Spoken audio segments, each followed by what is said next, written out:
साथियों नमस्कार। अनंत श्री यूट्यूब वाहिनी पर आप सभी का हार्दिक स्वागत एवं अभिनंदन करता हूं। पिछले वीडियो में हमने भाषाओं की पारिवारिक वर्गीकरण को लेकर के चर्चा की थी, जिसमें यूरेशिया, यूरोप और एशिया के भाषा परिवार में जिन 10 भाषाओं का हमने उल्लेख किया था, उन 10 भाषाओं का हमने क्रमशः वर्णन कर रहे हैं। उसी क्रम में आज हम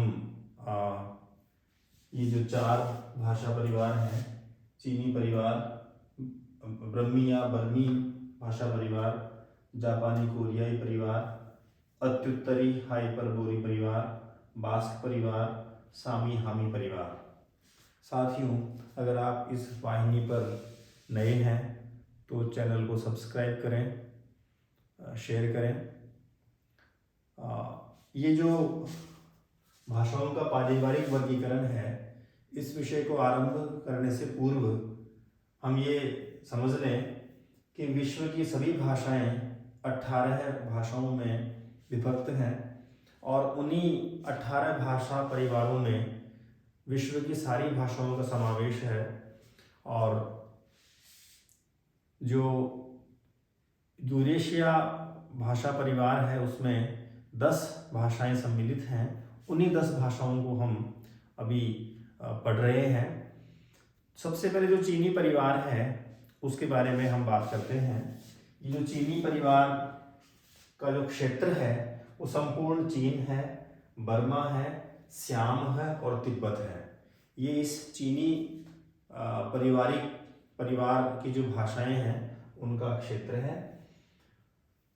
इनकी जो प्रमुख भाषाएं हैं वो चीनी, जो कि पूरे चीन में बोली जाती है, थाई या स्यामी, जिसे हम सियाम या थाईलैंड कहते हैं। उसके बाद में ब्रह्मी या बर्मी, जिसे हम ब्रह्मा या बर्मा में इस भाषा का प्रयोग किया जाता है। तिब्बती भाषा का प्रयोग तिब्बत में किया जाता है। और अनामी, जिसे हम कंबोडिया या कोचीन, चीन और टोकीन। तो इस प्रकार से चीनी परिवार में संपूर्ण चीन, तिब्बत, बर्मा, कोचीन, चीन, टोकीन, अनामी इत्यादि भाषा परिवार इसमें सम्मिलित होते हैं। भारतीय परिवार के बाद चीनी परिवार और सबसे बड़ा परिवार माना जाता है। इसे हम एकाक्षर परिवार भी कहते हैं। इसका सांस्कृतिक इतिहास बहुत पुराना है। इसके जो इतिहास ग्रंथ हैं उनको हम शुकिंग कहते हैं। विश्वविख्यात दार्शनिक जो कन्फ्यूशियस ने 6ठी शताब्दी में ईसा पूर्व ये जो शुकिंग ग्रंथ हैं इनका संपादन किया था। ये जो चीनी भाषा है, ये चीनी भाषा चित्रलिपि आज भी प्रायः वही है। और इसमें सर थॉमस वाडे ने चीनी को रोमन लिपि में लिखने की पद्धति निकाली। ये याद रखने का विषय है कि सर थॉमस वाडे ने चीनी को रोमन लिपि में लिखने की पद्धति का विकास किया।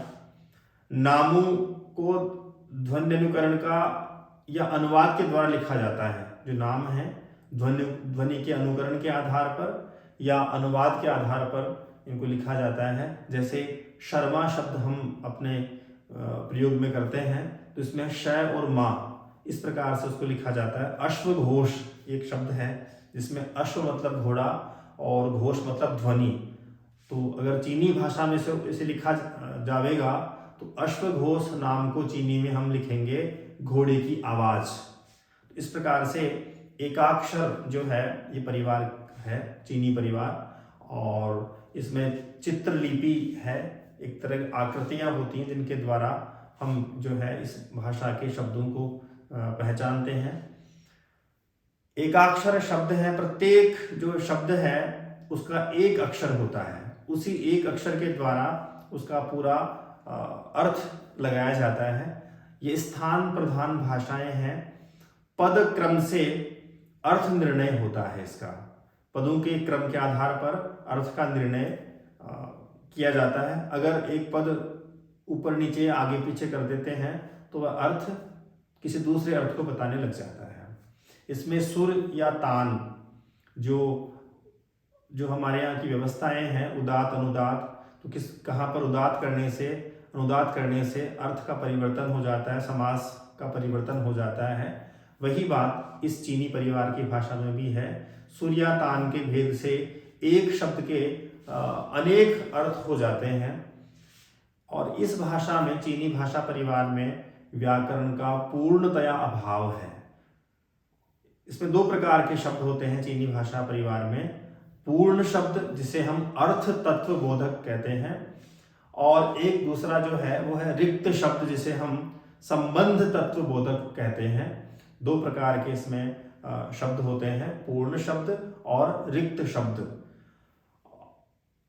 इसमें अनुनासिक ध्वनियों की बहुलता होती है, जैसे ङ, य, ण, न इत्यादि जो ध्वनियां हैं उनकी बहुत अधिक मात्रा होती है इस चीनी परिवार में। चीनी भाषा परिवार में 4 स्वर हैं जिसे हम निम्न, निम्न मध्य, निम्न उच्च और उच्च इन के माध्यम से जानते हैं। इस प्रकार से ये चीनी भाषा परिवार जो है इसका हमने सर थॉमस वॉडेनिस चीनी को रोमन लिपि में लिखने की पद्धति निकाली और विश्वविख्यात जो दार्शनिक है कन्फ्यूशियस ने 6ठी शताब्दी में ईसा पूर्व में जो है ये शुकिंग जो ग्रंथ हैं, इनके इतिहास ग्रंथ हैं, चीनी इतिहास के ग्रंथों को शुकिंग कहते हैं और इनका संपादन दार्शनिक कन्फ्यूशियस ने किया था। अगला जो परिवार है अपना वो है जापानी कोरियाई परिवार। जापानी कोरियाई परिवार के क्षेत्र में जापान और कोरिया सम्मिलित होते हैं। जापानी भाषा का प्रयोग जापान में किया जाता है और कोरियाई भाषा का प्रयोग कोरिया में किया जाता है। ये जापान की भाषा है और जापान की भाषा है तो इसके साहित्य और यूं कहें कि अभिव्यक्ति की दृष्टि से, साहित्य और अभिव्यक्ति की दृष्टि से संसार की सर्वोच्च भाषा है और इसमें जो है 8वीं सदी तक पुराना इतिहास भी सम्मिलित है इस जापानी कोरियाई परिवार भाषा परिवार में। और इसमें जो है जापानी के लिखित और मौखिक रूप में वस्तुतः पर्याप्त अंतर है। लिखा कुछ जाता है और बोला कुछ जाता है, ये इसमें कुछ परिवर्तन है। दोनों को एक करने के जो है प्रयत्न चल रहे हैं। जापान की जो नई लिपि है बनाने में संस्कृत भाषा का बहुत अधिक प्रयोग किया जाता है और संस्कृत भाषा का इसमें काफ़ी कई शब्दों को लिया गया है। अतः जो जापानी वर्णमाला है उस वर्णमाला को अ, ई, उ, ए, ओ कहते हैं। ये तो बात हुई इसकी जापानी की। और जो कोरियाई है इसमें चीनी शब्दों की जो है बहुत अधिकता होती है। यह संस्कृत देवनागरी पर आश्रित है, अतः इस लिपि को ब्राह्मी की पुत्री भी माना जाता है। ये भाषाएं जो हैं अश्लिष्ट योगात्मक हैं, शब्द अनेकाक्षर हैं और इनमें जो है ध्वनि समूह सरल हैं, संयुक्त व्यंजनों का प्रयोग बहुत कम है। बहुवचन बनाने के लिए इसमें पुनरुक्ति की जाती है। जैसे उदाहरण के तौर पर इसमें कोरियाई भाषा में यामा जो है पहाड़ का नाम है, तो अगर बहुत सारे पहाड़ बताने हैं तो यामा यामा 2 बार हमने यामा का उच्चारण किया, उससे बहुवचन का बोध हो जाएगा। बहुत सारे पहाड़, कई पहाड़, ऐसा अर्थबोध इसमें हो जाता है। तो इस प्रकार से आपके जापानी कोरियाई भाषा परिवार को हमने देखा। अगला जो है अत्युत्तरी हाइपरबोरी परिवार, ये जो है इसका क्षेत्र है साइबेरिया का उत्तर और पूर्वी प्रदेश। युकगिर आर्कटिक महासागर के किनारे उत्तर पश्चिम में इसका प्रयोग किया जाता है युकगिर का। और दूसरा जो है कमचटका और चुकची, ये उत्तर पूर्व छोर में इसका प्रयोग किया जाता है। एनु भी एक भाषा है जो जापान के उत्तर में जो सखालिया द्वीपों में इसका प्रयोग अधिकांशतया किया जाता है। अत्युत्तरी जो शब्द है उसमें अत्यंत उत्तर में होने के कारण से इसको अत्युत्तरी भाषा कहा जाता है। इसमें जो हाइपर बोरी जो शब्द है, हाइपर जो शब्द है और जो बोरी शब्द है, हाइपर का मतलब होता है अत्यंत और बोरी का मतलब होता है उत्तरी। तो हाइपर बोरी मतलब अत्यंत उत्तरी। ये भाषा अत्यंत उत्तर में होने के कारण से अत्युत्तरी कहलाती है। इसमें इस भाषा में संबंध सूचक कारक चिन्ह अंत में जुड़ते हैं। जैसे हमारे यहाँ पर जो संबंध सूचक कारक हैं उनका प्रयोग भिन्न प्रकार से होता है, लेकिन यहाँ पर संबंध सूचक जो कारक हैं उनके चिन्हों का अंत में प्रयोग होता है, अंत में जुड़ते हैं। सहायक क्रियाओं से काल का निर्णय होता है। जो हेल्पिंग वर्ब्स हैं उनके द्वारा काल का निर्णय किया जाता है। इस प्रकार से ये जो भाषा परिवार है इसका नेक्स्ट जो है हमारा अगला है बास्क परिवार। ये जो बास्क परिवार है ये फ्रांस और स्पेन की सीमा पर पेरिनीज पर्वत के पश्चिम भाग में इसका प्रयोग किया जाता है। इसका क्षेत्र फ्रांस और स्पेन है। बास्क परिवार वस्तुतः है ये प्रकार से अनार्य भाषा है, अर्थात ये चारों ओर से आर्य भाषाओं से घिरी हुई अनार्य भाषा है। बास्क अश्लिष्ट अंत योगात्मक भाषा है। इसमें क्रिया रूपों में जटिलता है, कर्तृवाच्य नहीं है, कर्मवाच्य ही है और इसमें वाक्य विन्यास सरल है, क्रिया अंत में आती है। इस प्रकार से बास्क परिवार को हम इसमें लेते हैं। और ये जो इस यूरेशिया परिवार की जो 10वें नंबर की भाषा हमने भाषा परिवार बताया, जिसे हमने सामी हामी परिवार का नाम दिया। तो सामी जो परिवार है वो एशिया में अरब, इराक, फिलिस्तीन, सीरिया, अफ्रीका में ये जो आपका मिस्र, इथियोपिया, तुनिसिया, अल्जीरिया, मोरक्को और ये जो हामी परिवार का क्षेत्र है लीबिया, सोमालीलैंड और इथियोपिया।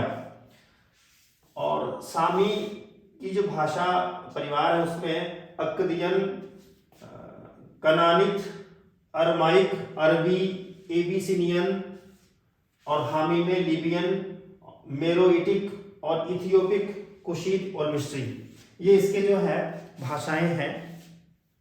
ये जो हामी सामी परिवार है ये दोनों ही परिवार श्लिष्ट योगात्मक एवं अंतर्मुखी हैं। श्लिष्ट योगात्मक में मैंने आपको पिछली वीडियो में भी बताया था कि अर्थ तत्व और संबंध तत्व दोनों मिले तो होते हैं, लेकिन दोनों जो है अलग अलग रूप में विभक्त होते हैं। जैसे तिल और चावल को हमने उदाहरण के तौर पर लिया था कि जिस प्रकार तिल और चावल मिले होते हैं, उसी प्रकार से जो श्लिष्ट योगात्मक भाषाएं हैं, अश्लिष्ट योगात्मक भाषाएं हैं, तो ये दोनों श्लिष्ट योगात्मक और अंतर्मुखी भाषाएं हैं। दोनों में बहुवचन सूचक प्रत्ययों का आधार एक ही है। दोनों में स्त्रीलिंग बोधक प्रत्यय त, हलंत त जो है वह है, और दोनों में सर्वनाम शब्दों का आधार निश्चित रूप से एक ही है। तो ये था आपका हामी सामी परिवार। और इस प्रकार से हमने यूरेशिया, यूरोप और एशिया की भाषा परिवार के बारे में अध्ययन किया है। हमारे नेक्स्ट वीडियो में भारोपीय भाषा परिवार पर विस्तृत विवेचन किया जाएगा। आप सभी से आग्रह है कि अगले वीडियो में हम उस नए विषय के साथ मिलें। तब तक के लिए जयतु संस्कृतम, जयतु भारतम, जय हिंद।